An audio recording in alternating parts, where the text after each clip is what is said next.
আমাদের সবচাইতে দামি সম্পদ, সবচাইতে দামি অ্যাসেট হলো আমাদের সন্তানগণ। আমরা যে সমস্ত সম্পত্তি গড়ে তুলি, জমি জমা টাকা পয়সা, সেগুলো সব আমাদের এই সম্পদের জন্য, অর্থাৎ সন্তানদের জন্যই আমরা করি। অতএব তারাই হলো আমাদের সবচাইতে মূল্যবান সম্পদ। এই সন্তানদেরকে আপনি যদি হাফেজ কোরআন, আলেমে দ্বীন, আল্লাহ ভীরু, মুত্তাকি, পরহেজগার এবং ভালো মানুষ হিসাবে গড়ে তুলতে চান, তাহলে কয়েকটি বিষয় আপনাকে লক্ষ্য রাখতে হবে। নাম্বার 1, আপনার সন্তানকে ভালো মানুষ হিসাবে গড়ে তুলবার টার্গেট করতে হবে। সে স্কুলে পড়ুক কিংবা মাদ্রাসায় পড়ুক, আপনার টার্গেট হতে হবে, লক্ষ্য হতে হবে যে আমার সন্তানকে আমি মানুষের মতো মানুষ হিসাবে গড়ে তুলব। সে সৎ মানুষ হবে, আর কিছু হোক বা না হোক।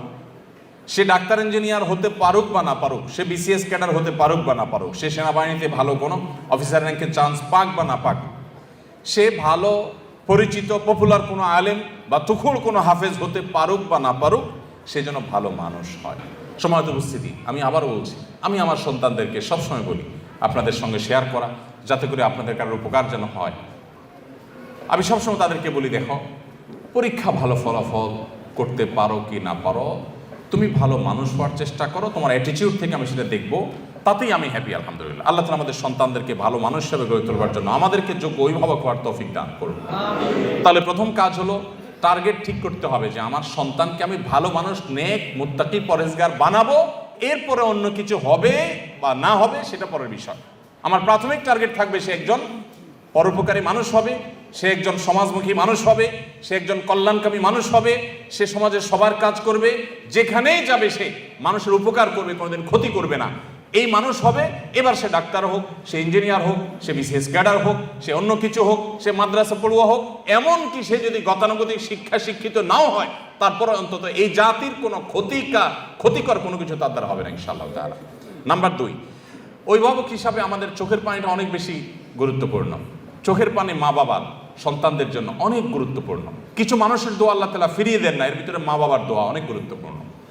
আমি আমার শৈশবে আমার মায়ের সে কান্না এখনো মনে হয় আমার কানে ভাসে। যখন মাদ্রাসায় যেতাম তো মা কাঁদতে থাকতেন, যখন বাসায় আসতাম, বাড়িতে আসতাম, নামাজের বিছানা মা কাঁদতে থাকতেন। আমার বাবার বহু কান্না আমার এখনো কানে ভাসে।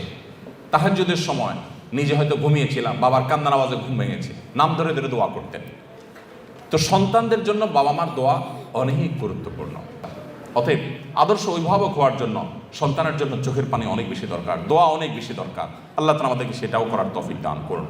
নাম্বার 3, একটা কথা আমাদেরকে মনে রাখতে হবে, মানুষের প্রকৃতি, বিশেষ করে শিশুদের প্রকৃতি আরো বেশি, যে তারা যত বেশি শুনে শিখে তার চাইতে দেখে শিখে বেশি।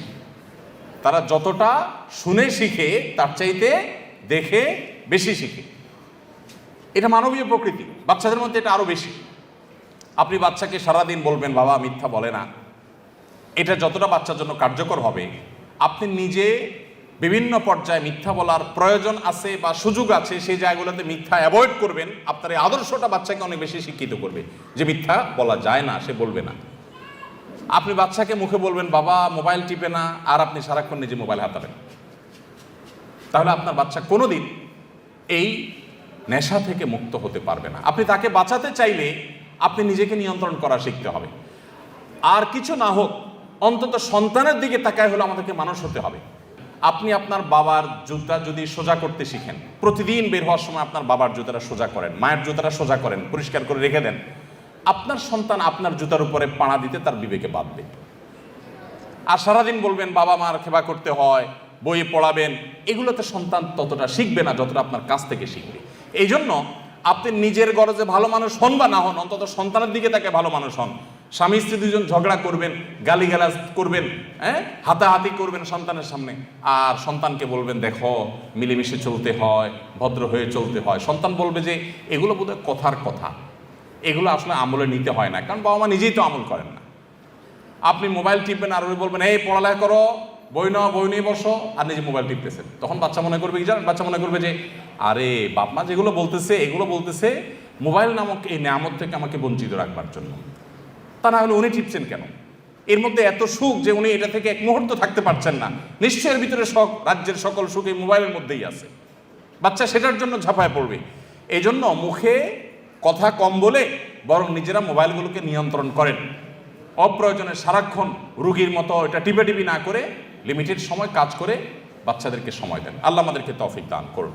তাহলে সন্তানের সামনে মডেল হয়ে যেতে হবে, ভালো মানুষের মডেল হয়ে যেতে হবে। আপনি যেটা চান সন্তান হোক সেটা আপনি নিজে করে সন্তানকে দেখাবেন।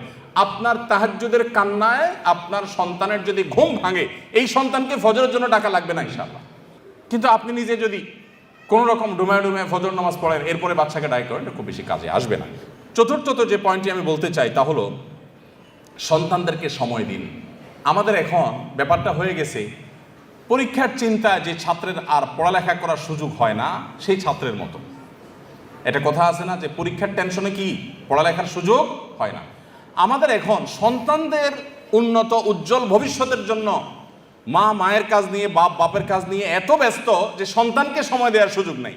যে সন্তানের জন্য আপনি এত কিছু উপার্জন করবেন সেই সন্তানকেই আপনি সময় দিচ্ছেন না, তাহলে আপনার চেয়ে বোকার কে হতে পারে? সন্তানদের সময় দিন। আমি নিজে আলহামদুলিল্লাহ অনেক দিন থেকে একটা প্র্যাকটিস শুরু করছি, আপনাদের সাথেও শেয়ার করি, কেউ আমল করতে পারেন। সেটা হলো যে অফিস টাইমের পর আর মোবাইলে আমি কোনো অ্যাক্টিভ থাকি না। বেশিরভাগ সময় হয় এরোপ্লেন মোড করে ফেলি, আর নাহলে বন্ধ করে ফেলি, আর নাহলে সাইলেন্ট করে ওটাকে গাড়িতে রেখে, অফিসে রেখে, ডেস্কে রেখে তারপর বাসায়। এবং পুরো সময়টা বাসা যতক্ষণ থাকা হবে ততক্ষণ ফ্যামিলিকে সময় দেওয়া হবে। এটাতে কিছু ক্ষতি হবে, প্রতিষ্ঠানের ক্ষতি হবে, অফিসের ক্ষতি হবে, হোক, তার চাইতে লাভ অনেক বেশি হবে। আলহামদুলিল্লাহ আমরা এটা শুরু করে দিয়েছি এবং এর সুফলটা আমরা পাচ্ছি আল্লাহর রহমতে। আমি অনুরোধ করব আপনারাও সেই সময়টা দিবেন। শুধুমাত্র সময় দেয়া বলতে বাচ্চাদের সাথে গল্প করানো, সব দিক থেকে। আপনি তাদের খেলার সাথী হবেন। আপনার বাচ্চা কার সাথে খেলতে গিয়ে নষ্ট হবে, আপনি সেটা কেন হতে দিবেন? আমি আমার বেশ কিছুদিন থেকে প্র্যাকটিসটা করি, তবে গত প্রায় মাসখানেক যাবৎ হবে বা তার সাথে কম বেশি হবে। এই সময় ধরে আমি আমার বাচ্চাদের সাথে নিয়মিত খেলাধুলা করার চেষ্টা করি। যদি আমি বাড়িতে থাকি তো খেলা মিস নাই বাচ্চাদের সাথে, প্রতিদিন 1 ঘন্টা মিনিমাম বাচ্চাদের সাথে খেলি প্রতিদিন। 5 নম্বর যে পয়েন্ট আমি বলতে চাই তা হলো হালাল উপার্জন আপনার বাচ্চাকে সৎ মানুষ হতে সাহায্য করবে। আপনি হারাম উপার্জন করবেন, 2 নম্বর কামাই করবেন, আর আশা করবেন যে আল্লাহ বেলগাছে তুমি তাল দিয়া দাও মালিক, মাবুদ। মালিক শুনবেন না, মালিক আপনার বেলগাছে তাল দিবেন না। আপনি তাল গাছে তাল আশা করতে পারেন। চুরিদারির টাকা, 2 নম্বরের টাকা, ঘুষের টাকা, দুর্নীতির টাকা দিয়া সন্তানরে মানুষ করবেন, বড় করবেন, এরপরে যায় হুজুরের কাছে দিয়ে বলো হুজুর এরে বড় আলেম, বড় হাফিজ, বুজুর্গ আল্লাহওয়ালা বানায় দেন, সম্ভব না। এই জন্য হারাম উপার্জনের কুপ্রভাব সন্তানের উপর অনেক বেশি পড়ে। এই জন্য সন্তানকে মানুষের গড়ে তোলার জন্য হালাল খাবার খাওয়ান। এই জন্য আমার সন্তানের পেটে কোনো হারাম যেন না ঢুকে, সেই চেষ্টা আমাদেরকে করতে হবে। 6 নম্বর যে পয়েন্টের কথা বলতে চাই তা হলো তাদেরকে ভালো পরিবেশ দিতে হবে। বেশিরভাগ সন্তান নষ্ট হয় পরিবেশের কারণে। সেই পরিবেশটা শিক্ষা প্রতিষ্ঠান হতে পারে। যে শিক্ষা প্রতিষ্ঠানে বাচ্চা ভালো, আমি আমার বাচ্চাকে মনিটর করব যে বাচ্চার প্রোগ্রেস কি, সে সেখান থেকে ভালো হচ্ছে না খারাপ হচ্ছে, তাকে ভালো পরিবেশ দিতে হবে। যেই প্রতিষ্ঠানে ছেলেরা ভালো, উস্তাদরা ভালো, শিক্ষকরা ভালো, তাদের আমল ভালো, তরবিয়ত ভালো, এগুলো মনিটর করতে হয়, সেখানে আমার বাচ্চাকে দিব। যে প্রতিষ্ঠানে যায় শিক্ষার সাথে কুশিক্ষা শিখে আসে সেখানে আমার বাচ্চা দিব না। তাকে ভালো পরিবেশ, কারণ সে নষ্ট হবে ভালো খারাপ পরিবেশে কি। তো বাচ্চার মধ্যে এগুলোর কুপ্রভাব পড়ে। আপনার বাচ্চাকে ভালো মানুষ হিসেবে গড়ে তোলবার জন্য পরিবেশটা অনেক গুরুত্বপূর্ণ, যে সে কোন পরিবেশ পাচ্ছে। এই জন্য আপনি সেই ফ্যামিলির সাথে বন্ধুত্ব করবেন যে ফ্যামিলি বাচ্চা থেকে আপনার বাচ্চা ভালো কিছু শিখবে। আমি ব্যক্তিগতভাবে খুঁজে যদি সেরকম ফ্যামিলি বাইর করি, মাশাআল্লাহ ফ্যামিলি বাচ্চারা খুব ভালো, বাপ মাগুলো খুব ভালো, তাহলে তাদের বাসায় যেতে হবে, তাদেরকে বাসায় দাওয়াত দিয়ে আনতে হবে, তাদের সাথে সম্পর্ক তৈরি করতে হবে, তাহলে আমার বাচ্চারা ভালো কিছু শিখবে। এই চেষ্টা আপনার মধ্যে থাকতে হবে, তাদেরকে ভালো পরিবেশ দিতে হবে। 7 নম্বর এবং সর্বশেষ পয়েন্ট যেটি বলতে চাই তা হলো বাচ্চাদেরকে, বিশেষ করে তারা যখন একটু বড় হতে শিখবে, আল্লাহ ভীরু মুত্তাকি পরহেজগারদের সোহবতে, তাদের মজলিসে, তাদের বৈঠকে, তাদের দার্সে, তাদের প্রোগ্রামগুলোতে নিয়ে যাবেন, তাদের সাথে কথা বলাবেন। এগুলোর প্রভাব, ইতিবাচক প্রভাব বাচ্চার মধ্যে পড়ে। আল্লাহ তাআলা আমাদের সবাইকে সুসন্তানের বাবা মা হওয়ার তৌফিক দান করুন। আমাদের সন্তানদেরকে, আমাদের পুরো পরিবারের সমস্ত সদস্যদেরকে আল্লাহ তাআলা মুত্তাকিদের ইমাম হওয়ার তৌফিক দান করুন। আমাদের সন্তানদেরকে আমাদের নয়ন জোড়ানোর মতো সন্তান হওয়ার তৌফিক দান করুন। মা বাবা হিসাবে আমাদেরকে আদর্শ মা বাবা হওয়ার তৌফিক দান করুন। আজ সৎ মানুষের যে দুর্ভিক্ষ চলছে, যে অভাব চলছে, মুত্তাকি পরহেজগার মানুষের যে খরা চলছে, এই খরা কাটাবার জন্য আমাদেরকে সংকল্প করতে হবে, সিরিয়াস হতে হবে, সব দিক থেকে আমাদেরকে নড়ে চড়ে বসতে হবে।